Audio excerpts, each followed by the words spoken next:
Mantan Komisaris Utama PT Pertamina, Basuki Cahayapurnama alias Ahok membongkar tabiat 3 tersangka korupsi PT Pertamina Patraniaga. Ketiga tersangka itu yakni Rifa Siahan, Maya Kusmaya, dan Yogi Firnandi.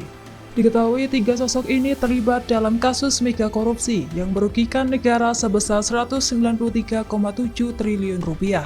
Sementara itu Ahok mengaku heran ketiganya bisa menjadi petinggi Pertamina Patraniaga. Padahal mereka sering dimarahi olehnya saat masih menjabat sebagai komisaris utama.